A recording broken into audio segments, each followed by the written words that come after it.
Hey, this is the Tankard Talk Show. Welcome. We got a great lineup for you today. Topic that we're going to be talking about is living in a family where success is the only option. I mean, that could be a lot of pressure for a brother and sister. So make sure you stay tuned.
Welcome back to the Tankard Talk Show right here live on Impact Network. Listen, it's time for Millionaires Madness.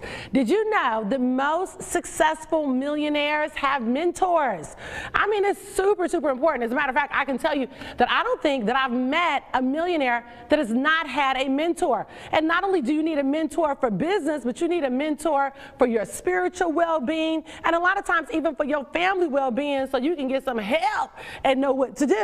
So I just want to encourage you to find that person that's out there. And you know, mentors don't necessarily have to be up close and personal, but I want you to find that person that you admire, that you look up to, that you feel like got it going on. And you could just, you know, they could mentor you by listening to their CDs or, you know, podcasts, reading their books, going to their conferences.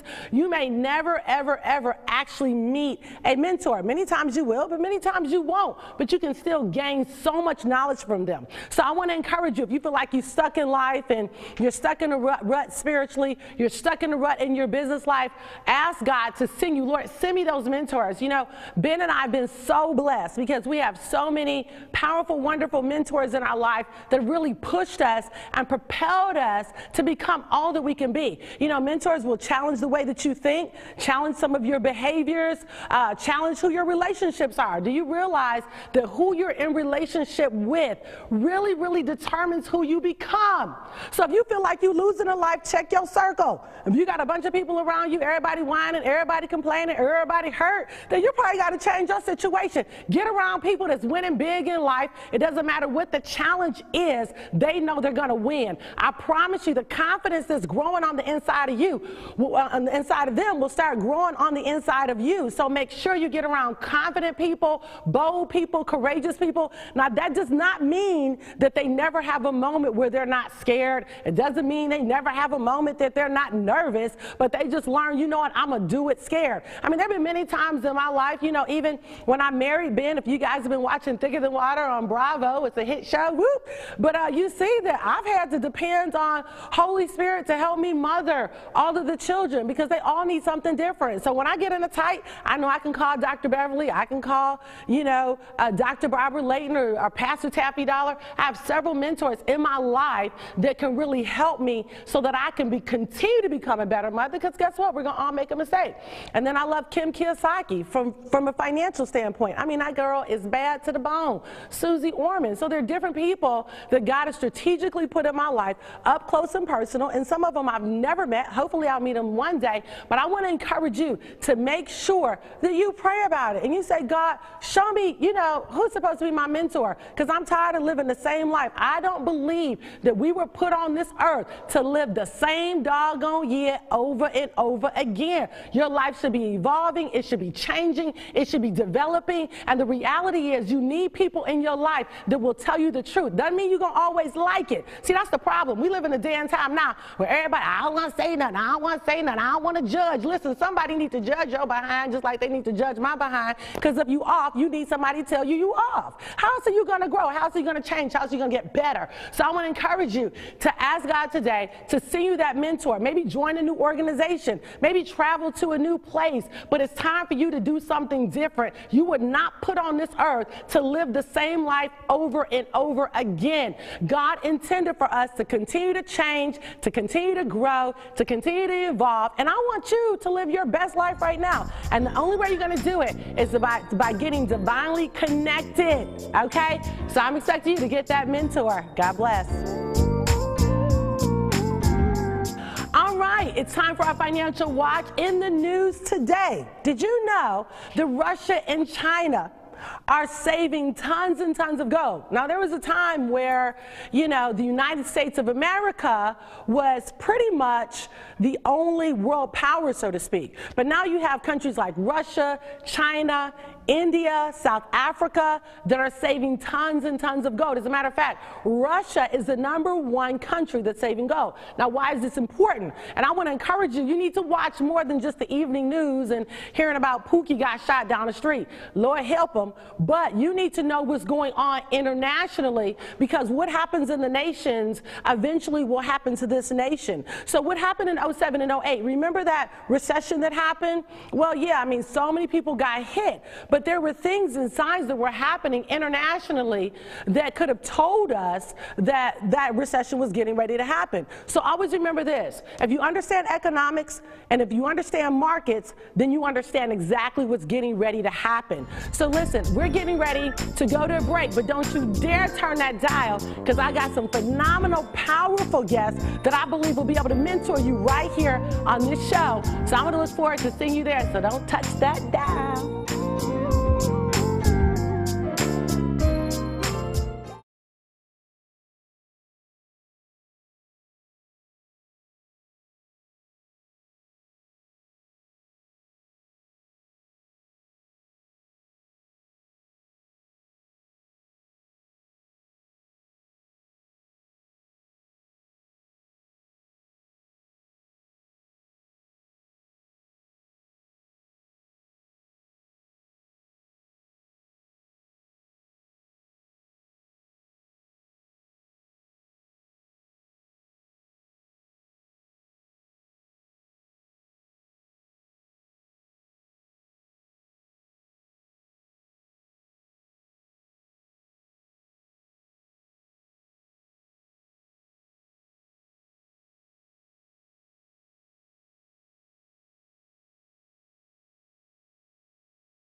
Hey, welcome back to the Jewel Tankard Show, and I got two of my favorite people. Yay!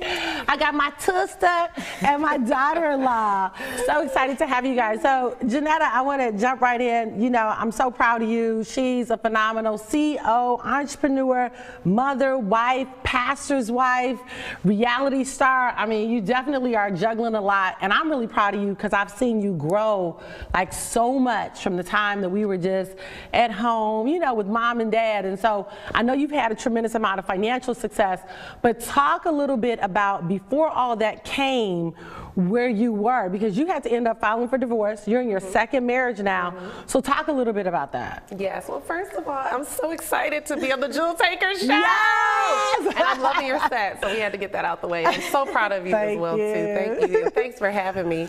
Yeah, I mean, you know, I'm a living testimony of what God can do, you know, take a mess and turn it into a blessing. Yeah. And so I'm just so thankful for that. And yes, this is my second marriage, and I'm very happily married to George, as you know. But it wasn't always like that. It was not always like that. I like to think of myself as the black sheep of the family. I was the one where y'all used to be like, what is Junetta doing now? Okay? I just stayed in drama, you know, had my daughter as a teen mom on welfare and was homeless and all those kind of things. So really overcame a lot of adversity. And in my first marriage, it was a very abusive marriage. So, you know, you had that whole dynamic as well, which I know, because I know as many times you're like, you know what?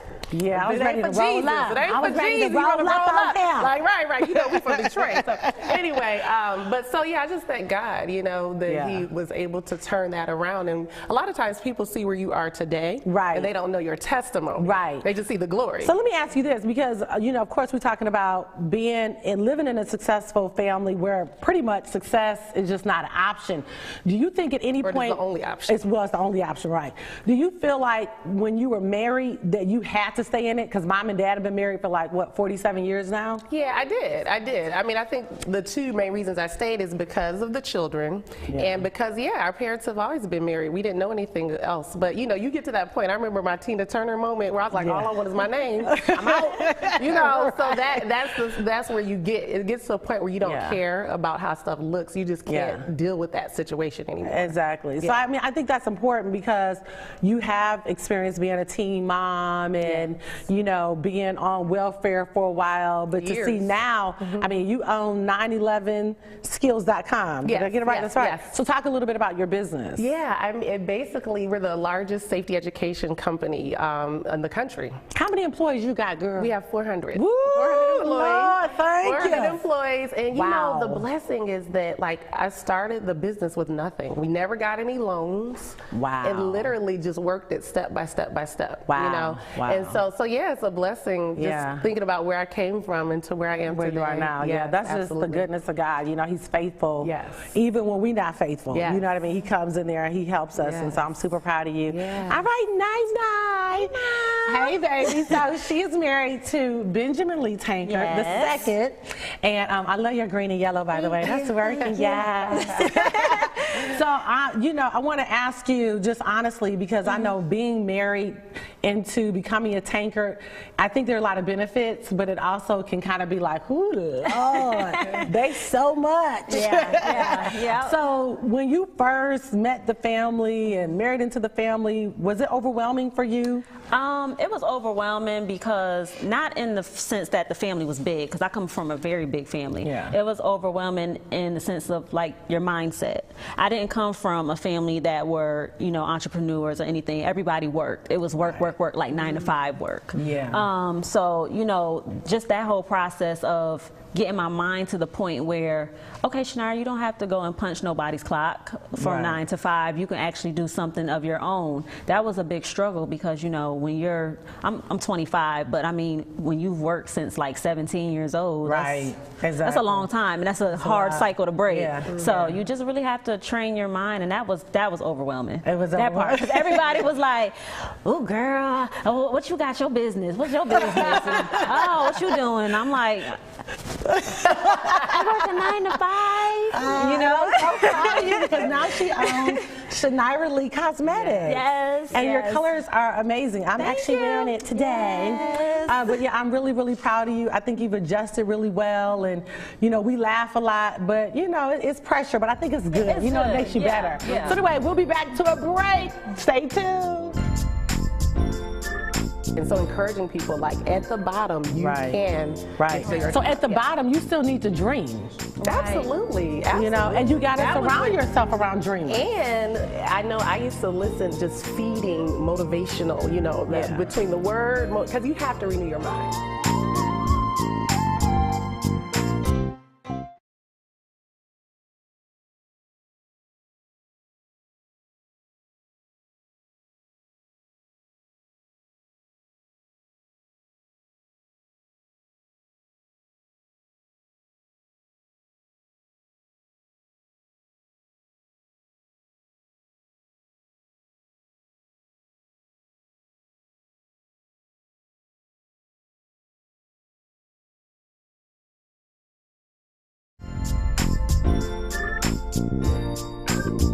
All right, you are with the Jewel Tankard Talk Show right now. We're out for break, and we got Junetta and Shanira here. Super excited. So let me ask you this, Shanira.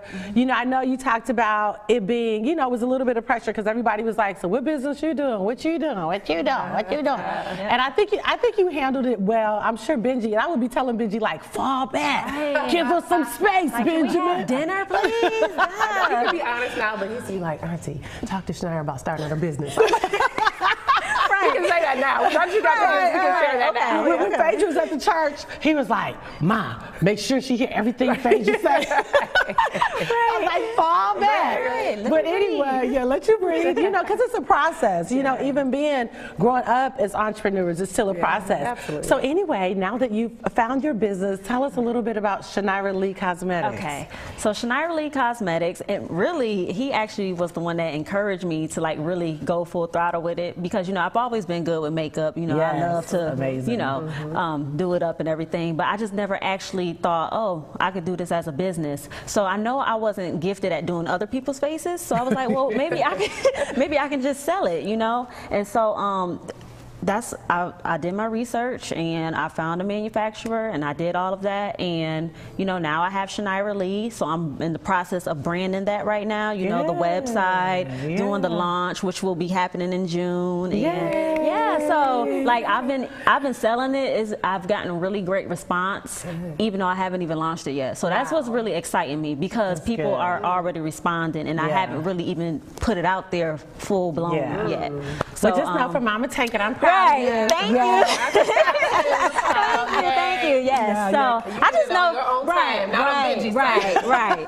So I know it's only the beginning. You know, this is just the tip of the iceberg. Absolutely. Because I have so much more stuff that I want to do. Yeah, that's great. Well, I'm super proud of you. So, Junetta, tell us a little bit about what you're doing. You know, you and George have already established such an empire that I'm really, really proud of. Tell us a little bit about what you feel like your next move is in terms of brand. What's the next thing that you guys kind of see on the horizon? I really see public speaking, because I just want to encourage people. You know what I mean? Because I just feel like my life is such a testimony, and I just want to encourage those who may be in the same situation. Because I started the business as a single mom on welfare.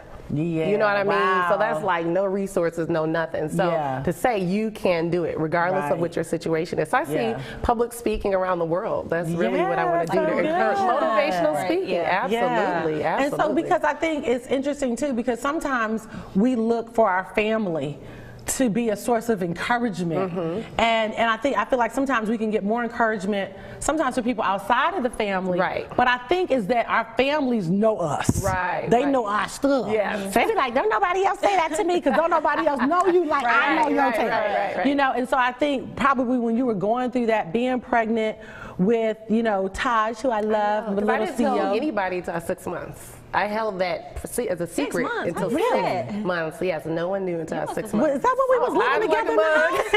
Wait a minute. Baggy shirts, boo. So wait a minute. Were we both in the house living with mom and dad at that time? But you know, you were running around and stuff. I was, that was BC, Lord. That was BC. Thank you for the blood. But Oh, wow. So you hid that for 6 months. Yes. And so, I mean, obviously, you know, mom and dad, when they found out, I'm sure, you know, that was that whole thing. But they're like, we only got 3 more months, and it's too late. Like, you got to just eat it, because we got to eat it. Stuff now, you got to prepare for the child. You know what I mean? And so, but at that time, did you feel like even when you were at your lowest moment, that you knew there was greatness on the inside of you? Yeah, I would never forget. I was sitting in the welfare office in Detroit, and like the person next to me was like nodding off, and the other person was like scratching on drugs or something. I'm like, I know I'm better than this. I've got to be greater than this. God has put too much in me. I've seen too much. And that's really the hard point, getting from that bottom to that next. But once you step out of faith and just go with it and just flow. But that's the hard part. And so encouraging people, like at the bottom, you can. So at the bottom, you still need to dream. Absolutely. You know, and you got to surround yourself around dreamers. And I know I used to listen, just feeding motivational, you know, between the word, because you have to renew your mind. If everything around you is poverty, how do you get to renew your mind to say, I can actually become a business owner, a leader? I mean, because you're in such a down place. Absolutely. So, Shanira, do you feel like for you, what do you feel like has been some of your greatest inspiration? I would have to say just watching the people around me, like literally just, you know, it's like, it's not covetous, like, you know, I don't want like, oh, I envy you because you have that. It's like, oh man, like, oh, she got that. I want that. I can get that too. Yeah. You know, so I just think, like you said, you have to be around people where you can see it, because when you see it, it just makes all the difference. I mean, you can dream and everything, and that's great, but at some point you want something tangible, and you want something that you can see. So I think that was big for me. I think probably the only person in my family that I've seen, you know, doing traveling and stuff is my grandmother, which is why, you know, I'm really close with her. I always stick to her like glue. So I think she planted that in me from way back when. So, you know, even them times when I was like working, I'm like, my Nana living a life. No, I gotta get like that. I gotta get like Nana. Shoot. So that's what it was. Yeah. That's good. And I love your grandmother too. She's such a blessing. That's why you gotta get in color in your hair. Yeah, I remember your grandmother has red hair. Grandmother has red hair. Continuing the legacy. I need a fly, y'all. Exactly. So I'm super excited. Now it's time for the game. Yay! And that game is what would you do? All right. Okay, so I'm going to ask you a couple questions. And basically, because I think this is a form of mentorship. When people watch this, they can say, oh, wow, I was just in that situation and I heard from her. Because many times people are just one answer away from that major breakthrough in their lives. So, Junetta, I'm going to hit you up first. Okay, so now this is a scenario. We've had viewers that, you know, submit these questions. So, Tasha from Connecticut, your hometown, is an 18-year-old mother of 2 that has a successful babysitting service. She has no interest in going to college.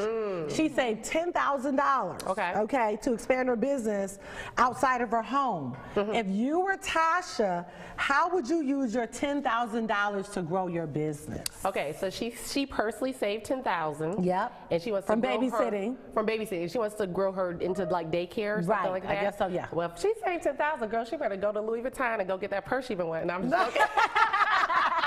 No, honestly, no, don't do that. Don't do that. No. Honestly, I think, you know, even though she doesn't want to go to school, because that was my background before I did what I am currently doing is daycare, and, you know, all that whole piece, she really does need to go to school. She really does need to go to school and invest in herself. Okay, what does she need to take? She needs to take early childhood classes. She can get an associate's in early childhood, go to the local community college, keep it nice and cheap, and get that education, because she can become the director of her daycare. Otherwise, she'll have to hire one. And pay them like $30,000, $40,000. You see what I'm saying? So go ahead and get your education so that you're in position to run your stuff. All right, come on. So you heard that. That's so good. Though. You're right. Being a director, that way she don't have to pay anybody else to do it. Okay, great. Shanira, Melody from Atlanta, has an amazing idea for a line of perfume. Money is no object, she says, but she has no connections, no direction, no insight or people skills. Lord, that's jacked up, because you got to know how to work with folk. Wow. All right, now if you were Cynthia, what is the first step you would take to turn your dream into reality? First step is our research. You have to research your field, because you have to know what's hot, what's, you know, what appeals to women, or I don't know if it's going to be women or men's, or she said perfume.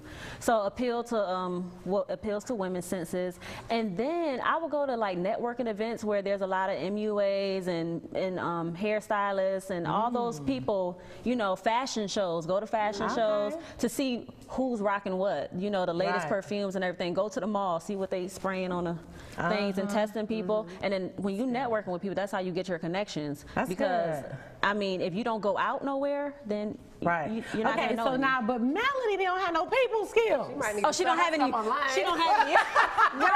She don't have any people. Well, no, because I was, you know, I was not a people's person. So you have to become one. You have to in this family life. Pretty much, she's gonna have to, like, you're gonna have to step out of that. And if you don't want to, if you necessarily don't want to, then you're gonna have to hire somebody to go out and do that for you. But who wants to do that? Who wants to do that? Yeah, like that's a waste of money. Now I know I asked y'all what y'all would do, but you know I got to put my nose in it. I mean, don't you think she should do probably some sort of personal development class? Because I think everything in business, you can't, I mean, because even if she hires somebody, Everybody don't like people. Yeah, I know everybody don't like people, but don't you feel like people in business, if I'm gonna be a business owner, I need to know how to relate to other people. I think it could end up hindering your business if you don't learn how to get along with people, don't y'all? No, because there's some people that got really successful business, but when you meet them, it's like, ooh, no. Right. I respect Donald Trump, for example, but he's not a people's personality-wise. Yeah, but he still does with people. I mean, he got The Apprentice. Come on. Yeah, but it can be done. He's a little rasp, but you have to respect the hustle, and I think he's learned. See, but you don't have to like people. Business is like, do this or don't. Either you're going to do it or you get fired. She's not a people's person. What y'all think? No. You not being a people's person don't mean you don't have people's skills. I have people's skills, but I'm not. I would rather, I would rather stay to myself. But when I need to, I know how to. I know how to talk to somebody, start a conversation. Hey, how are you? My name is Business is just get her done. Like, are you going to get her done or not? I don't have to. But I mean, I still feel like you need to kind of be able to develop some sort of rapport. Right. It's because I'm a people person. Right. Everybody doesn't All right. Listen, what you think? We'll be right back on this break.